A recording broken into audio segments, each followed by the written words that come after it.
When God is silent, it's not because he has abandoned you. It's because something sacred is being built in secret. You pray, you plead, you cry out in the dark, but the heavens seem sealed shut.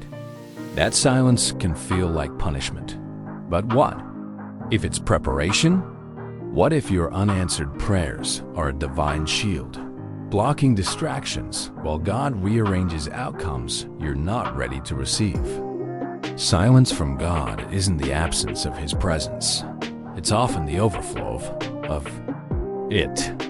Just because he isn't speaking doesn't mean he isn't moving. The most shocking breakthroughs are usually born in the quietest battles. God is a master architect, and silence is his blueprint. You are being refined in ways you can't yet understand. The hidden thing you're frustrated about: your job not changing, your health not improving, your heart still aching. That thing might be the very fire forging endurance in you.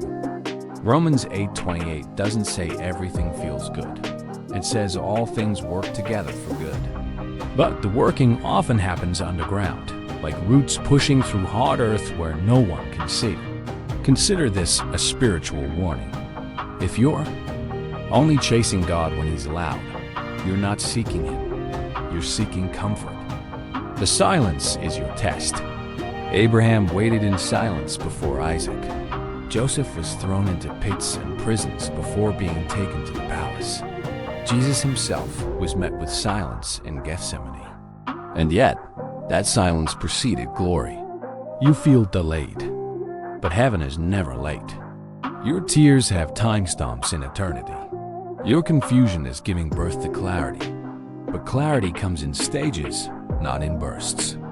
God may be silent, but he is still speaking through your hunger, through your resistance to give up, through the dreams that won't die no matter how dry the season. Silence doesn't mean God is absent. It means the answer is weighty. Heavy things take time. Sometimes the delay is a defense.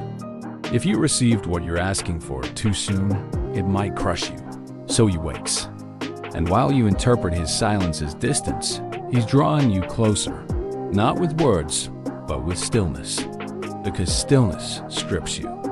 It unmasks your idols. It forces you to ask, if I have no sign, will I still stay?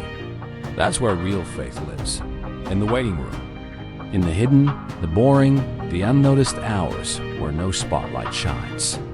You want revelation, but God wants surrender. You want noise. He wants trust. And here's the secret.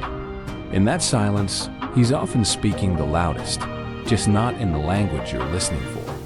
It may come through a closed door, a loss, a delay, or a feeling of being stuck. But those are his whispers.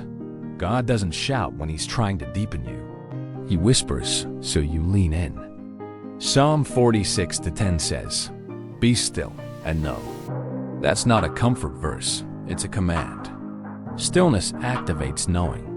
Stillness invites revelation that loud seasons can't handle. If you feel like God has gone quiet, ask yourself, what was the last thing he told me?